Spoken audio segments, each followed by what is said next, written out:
He always said his dream was to wake up to the sound of the ocean. So I sold my apartment, bought a seaside cottage, and gave him the keys. That same evening, he gave me divorce papers. Those words still echo in my memory, not because they shocked me, but because I knew they were coming. He just didn't know that I knew. My name is Elena. I'm 52 years old. I've been married to Patrick for 27 years. Or more accurately, I was. Until the night he mistook my silence for stupidity. We were, by all appearances, the perfect couple. He ran his own consultancy firm. I was a high school administrator, well-organized, emotionally stable, the kind of woman people trust to keep things running. And I did. For years. I managed our calendar, paid the bills, helped him draft his business proposals, cooked for his clients, remembered birthdays, anniversaries, networking events. When Patrick lost a client or a deal, I tightened the budget. When he celebrated a win, I clapped the loudest. But somewhere along the way, I stopped being his partner and became his background, his constant, his convenience. Still, I believed in our marriage. We had built a life together, one that included lazy Sundays, family dinners, and a dream we both shared since our honeymoon, to one day retire by the sea. He used to say, "One day I want to wake up, hear the waves, and feel peace." So when we found a quaint coastal town 3 hours from the city, and I saw a listing for a white-shuttered cottage with a wraparound porch and ocean views, I thought, this is it. I didn't tell Patrick right away. I sold the apartment my aunt had left me, a beautiful, well-located space that was entirely in my name. It had been our safety net for years. Quietly, I closed the deal. I arranged everything under my name, paid in full, decorated the place with soft linen, seaside art, and wind chimes. Then I called Patrick and said, "Pack a bag. I want to show you something." He was delighted. "A surprise?" "This is new," he said, kissing my cheek. "You're spoiling me." We drove there together. He hummed along to his favorite playlist. He held my hand at red lights. At one point, he said, "I love you, you know that? You always make life better." I looked out the window and smiled. "Do I?" I thought. When we pulled up to the cottage, Patrick gasped. "Elena, this is incredible." I handed him the keys. "It's ours," I said softly. He turned to me, eyes glassy. "You bought this for us?" I nodded. "For you, really. You always wanted it." He hugged me tightly. "This changes everything," he whispered. He had no idea how true that was. That night, after dinner, after wine, after a slow walk along the beach, he pulled a folder from his bag. He placed it on the table beside the candlelight. "Elena," he said, "I didn't plan to do this here, but I've met someone. This is divorce paperwork. I thought this would be clean, dignified." He expected me to fall apart, but I just blinked, then smiled. "Thank you," I said. And that's when he began to lose control, and I began to take mine back. People think betrayal comes in a flash, one violent moment, one scandal, one lie. But real betrayal, it's quieter than that. It happens slowly, like water wearing down stone. And by the time you notice, the foundation's already hollow. Patrick and I met when we were both 24, two wildly different people who somehow fit. He was magnetic, impulsive, full of ideas and bold dreams. I was careful, steady, already thinking 5 steps ahead. In many ways, I grounded him, and in return, I thought he made life feel more alive. We got married a year later in a modest ceremony by a lake. No big speeches, no extravagant decor, just the two of us, saying forever without understanding what that would eventually cost. In the early years, I supported both of us while he jumped from startup to startup. He had ideas but never followed through. Still, I believed in him. I edited his pitch decks after work, cooked dinner while he researched markets, used my credit card to keep us afloat while he waited for the next big break. He promised it would all be worth it. That one day, we'd sit on a porch somewhere near the sea with coffee and salt in our hair and laugh at how hard it had been. So I waited. I worked. I adjusted. When I got promoted to department head, Patrick said, "That's great. Less pressure on me now." When I got tenure, he said, "Finally, we have real security." I thought we were building something together. Turns out, I was just giving him soft landings while he rehearsed his next takeoff. Still, I dismissed the red flags, the work trips that got longer, The texts he wouldn't let me read. The quiet nights where he sat beside me, physically present, emotionally absent. I told myself this is what long marriages look like. People get comfortable. They change. And I loved him. Or maybe I loved the idea of us, of who we used to be. I even remember the last time he looked at me the way he used to. It was 2 years ago on our 25th anniversary. We were at a little cabin in the woods, a gift I booked myself because he forgot to plan. We sat under the stars sipping wine, and he said, "You've always been my anchor." Back then, I smiled and thanked him. Now, I realize anchors keep you from drifting, but they can also keep you stuck. When we got back from that trip, something changed. He grew colder, more distracted. Business was stressful, he said. He was tired, overwhelmed, needed space. I offered patience. He took silence. I didn't know then that another woman was already orbiting him. Someone who saw only the shine, not the truth. Someone who hadn't cleaned up after his failures or patched up his broken dreams. Her name would come later, but by then it wouldn't matter. Because by the time Patrick handed me that folder in the seaside cottage, I wasn't a woman caught off guard. I was a woman prepared. And his mistake wasn't cheating. His mistake was thinking I wouldn't know what to do once he did. They say your body knows long before your mind is ready to accept it. Mine did. I started waking up at 3 a.m. with a tightness in my chest. I'd roll over and look at Patrick, asleep, peaceful, undisturbed. Sometimes I'd hear the soft vibration of his phone on the nightstand. He never moved to check it. He had long since learned to silence notifications around me. At first, I blamed myself. I told myself I was being paranoid, that I was projecting my own insecurities onto him, that after nearly 3 decades, of course things would feel different. But it was more than distance. It was strategy. He had become too careful, too considerate at the wrong times. He no longer complained about work, but also never let me visit his office. He started forgetting to include me in plans, business dinners, weekend trips, even birthdays. One day, while folding laundry, I found a receipt in his jacket. A boutique hotel across town. The date matched a night he said he was in Baltimore. I turned the paper over and saw her name scribbled in Sharpie, Michelle. Room 203. My hand shook, not from shock, but from clarity. Still, I didn't confront him. I didn't cry. I didn't scream. Instead, I put the receipt in a file marked House Repairs and slid it under a stack of manuals in my desk drawer. That night, I kissed him goodnight and said I loved him. That was the moment I knew I would leave him. Not emotionally, I had already done that. I would leave him on my terms, and he would never see it coming. Over the next month, I started collecting shadows. I checked our shared bank account. Small transfers, just under $2,000, sent to a new consulting vendor. I Googled the business. It didn't exist. I pulled our credit report. His card had several luxury purchases, jewelry, spa packages, a pair of Italian shoes, size 7 women's. I took screenshots, printed statements, bookmarked every article on digital infidelity tracking. I created a secure folder on a cloud drive and labeled it Garden Plans. One evening, Patrick mentioned a conference in Palm Beach. I smiled, nodded, and booked myself a quiet Airbnb just outside the coastal town we used to dream about. I spent 2 nights walking along the beach, breathing, thinking, remembering who I was before I became his support system.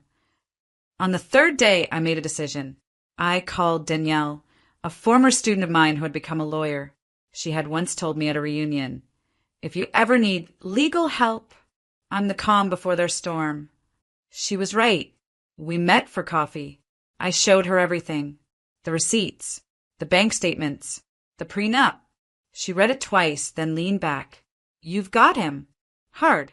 He won't know what hit him." There was a clause in the agreement, buried, half forgotten, and that said in the case of infidelity, all shared property reverts to the spouse who didn't violate the terms. I remember laughing, not out of joy, but out of poetic disbelief. He had insisted on the prenup back then, to protect his future. Turns out it was my parachute all along. From that moment on, I moved with precision. I reached out to a realtor, quietly listed my apartment, made sure it sold privately. No social media. No signs. Patrick thought I was attending a teacher's retreat. I was finalizing a wire transfer on a house by the sea. A house I bought in my name. With my money. With my peace. All while he planned his grand betrayal. He thought I was blind. But I was watching. And soon he'd learn what it means to be seen. I've always believed that true revenge isn't about destruction. It's about design. I didn't want to ruin Patrick's life. I wanted him to walk straight into the future he'd built and realize every piece of it belonged to me. After Danielle confirmed the prenup strength and advised me on the legal steps, I spent the next 4 weeks orchestrating my departure, but not in a rush. This wasn't about escape. It was about timing. I began by finalizing the sale of my apartment. Quietly, discreetly. The buyer was a retired couple who loved the layout and paid in cash. It was clean, fast. The proceeds went directly into a separate account in my name, shielded from joint access, documented with Danielle's help. Then I went house hunting. The cottage wasn't just perfect, it was poetic. A little white home nestled between dunes, facing the Atlantic with pale blue shutters and a weathered deck. The realtor called it a place for peaceful living. I called it the final chess move. I purchased it in full. No mortgage. No trace of Patrick's name. Then I did what no one expects from a woman who's been betrayed. I planned a surprise. I told Patrick I wanted to take a weekend off, just the two of us. I pitched it as a spontaneous trip to recharge. I mentioned nothing about the stress I'd seen on his face lately or the late-night texts he thought I didn't notice.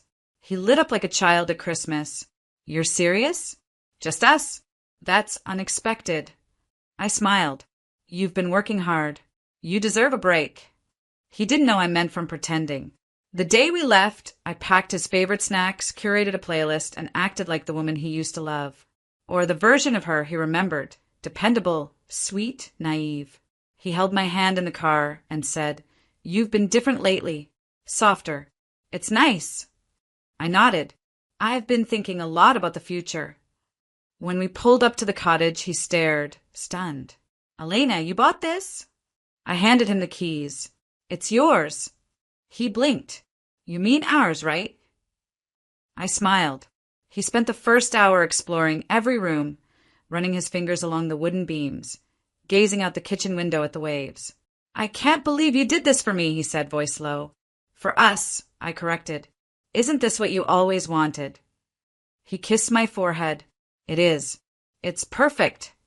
That night, I cooked dinner, shrimp pasta and white wine. He toasted to beginnings. I toasted to endings. And after dessert, he did it. He pulled a folder from his bag, cleared his throat, and said, There's something I need to tell you. I already knew. He slid the papers across the table. Divorce papers. Cleanly typed. He'd even highlighted the clause about fair asset division. Bold of him. I've met someone, he said. It wasn't planned, but it's real. I didn't want to do this here, but this just felt right. He smiled like he expected me to break. But I didn't. I simply slid a second folder from my own bag and placed it beside his. What's this? He asked. A response, I said. He looked confused, then opened it. Inside was my legal filing, our prenup clause highlighted, copies of his financial discrepancies, photos of him and Michelle at a hotel, and a cover letter from Danielle. He went pale. Wait, you knew. For a while, I said softly. I just wanted you to see your dream come true before I took it back. He opened his mouth, but no sound came. That's when I stood. I kissed his cheek. Enjoy your evening, Patrick. You won't be staying here.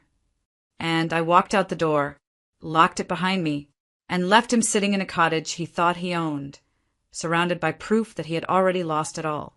I drove back to the city that night with the windows down, the wind cold against my face, and something I hadn't felt in years, clarity. I didn't cry. I didn't replay the moment he handed me those papers. I didn't feel regret. What I felt was peace. The kind you only find once you've stopped pretending someone else deserves your silence. By the time Patrick tried to call me, I had already blocked his number. I knew he'd try all the stages. Confusion, anger, pleading. I had no interest in hearing any of them. Danielle had already filed the official divorce response with the court. Attached was the prenup, the evidence of infidelity, the financial records of his secret withdrawals, and our request to freeze all joint assets pending a full investigation. That meant he could no longer access our retirement savings. Our joint credit cards were disabled. The consulting firm's business account, the one I had helped build, was flagged for audit after a quiet tip from Danielle about suspicious withdrawals. Michelle, as it turned out, didn't like men who couldn't pay for champagne and penthouses. By Wednesday, she was gone. I didn't have to lift a finger. But I did send Patrick one message. It was short. Just a photo of a signed document, the cottage deed, with my name and only my name typed in bold. Underneath, I typed, "You said this was your dream. Thank you for giving me a reason to make it mine." He didn't reply. Instead, I got a message from his lawyer the next day, a vague attempt to dispute ownership of the cottage and request access for personal belongings. Danielle sent back a 2-line email. Our client is not obligated to provide access to a property solely owned under her name. All property rights remain legally protected under the marital infidelity clause. Kindly refer to the attached. The attachment?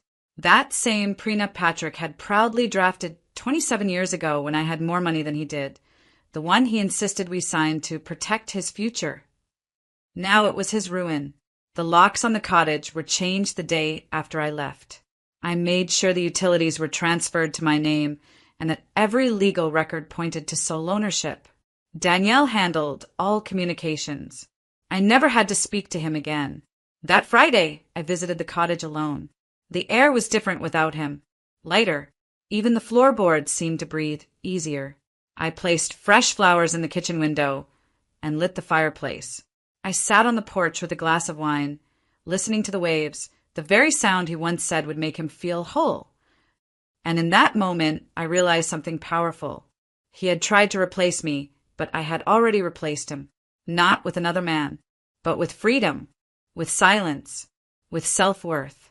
Patrick's consulting business began collapsing shortly after. Without access to funds, and with rumors circling about fraud, his clients started pulling away. He sent one desperate email to Danielle, asking if I'd be willing to settle quietly to avoid damage to his professional reputation. She responded with one sentence.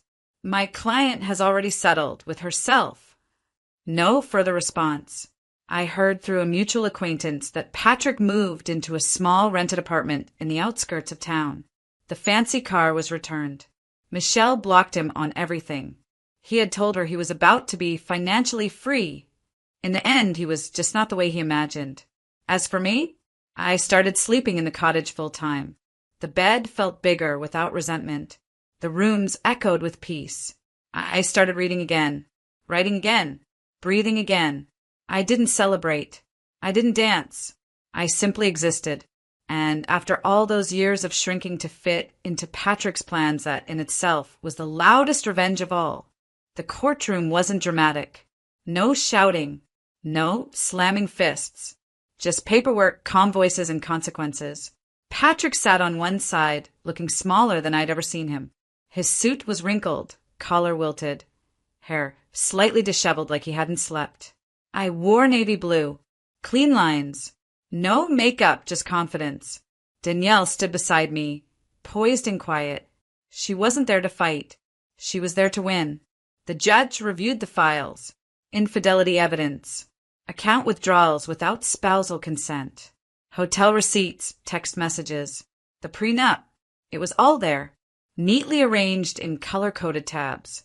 Patrick's lawyer tried to argue the prenup had aged out, that it was signed under different financial conditions. The judge, a woman in her 60s with sharp eyes and no patience for nonsense, looked at him and said, Section 14 states clearly the agreement applies for the duration of the legal marriage. That includes the present. His lawyer fumbled, flipping through the document like he hadn't expected that page to exist. Danielle leaned over and whispered to me, They thought you were bluffing. Patrick finally spoke. Elena, can't we handle this like adults? We were married for 27 years. That has to mean something. I looked at him. It does, I said. That's why this hurts. But that's also why I'm not letting you rewrite history. The judge ruled within the hour. all jointly held accounts to remain frozen until the final settlement. Patrick forfeits any claim to the seaside cottage. I retain 100% of the proceeds from my sold apartment. Court costs is to cover. Patrick's jaw tightened, but he said nothing. His eyes didn't meet mine. Afterward, in the hallway, he tried again. Elena, I was lost. I made a mistake. No, I replied. You made a plan. I just made a better one. He nodded slowly, swallowing the last bit of pride he had left. That night, I returned to the cottage. The sky was overcast. Rain tapped softly on the windows. I brewed tea, wrapped myself in a shawl, and stared at the sea, steady, endless, honest. 2 days later, the cracks in Patrick's life deepened. Word spread in his professional circle. A client I used to make tea for during their meetings called me personally. I heard what happened, she said. I never liked the way he spoke to you. If you ever want consulting work, let me know. Another message came from an old friend of his. I'm sorry, Elena. I didn't know it had gone so far. You deserved better. Even his sister reached out. She'd once stood beside him during family dinners, blindly loyal. Now her text simply read, I was wrong, and I'm proud of you. And Michelle? She left a voicemail. Short, bitter. He said he had money, said he had control. Turns out he doesn't even have the house. I deleted it. I didn't need her apologies, just as I didn't need his explanations, because I already had the truth, and peace, and the property deed. I had everything that mattered. The rest? Let it collapse. Let it all fall where it belongs, behind me. The cottage felt different now. Not like a getaway. Not like a place I had to share. It felt like mine. The kitchen smelled like fresh bread again. I let the windows stay open longer. I filled the rooms with books and plants, things Patrick never noticed but always complained were clutter. There were no more hushed arguments in my head. No more tension in the silence. Just the sound of the sea, the occasional creak of old wood, and the peace of my own breathing. I started doing small things I hadn't done in years. I joined a local reading group at the town library. I baked pies for the weekly market just to share. I even signed up to teach a short community workshop, how to understand your finances after divorce. At first, only 3 women showed up. By the second session, it was standing room only. Widows, young wives with questions, single mothers, women who'd handed their financial lives over, just like I once had, and were now searching for the manual they were never given. I didn't preach. I simply shared what I had learned the hard way. And they listened. One of them, a soft-spoken woman named Rachel, hugged me after class. You have no idea how much you helped me, she said. I thought I was alone. I smiled. I thought that too, I told her. Danielle called one evening and asked if I'd be interested in forming a small team, helping other women navigate complex divorces with dignity and strategy. I said yes, not out of revenge, but because I finally understood something. I wasn't made to just endure someone else's chaos.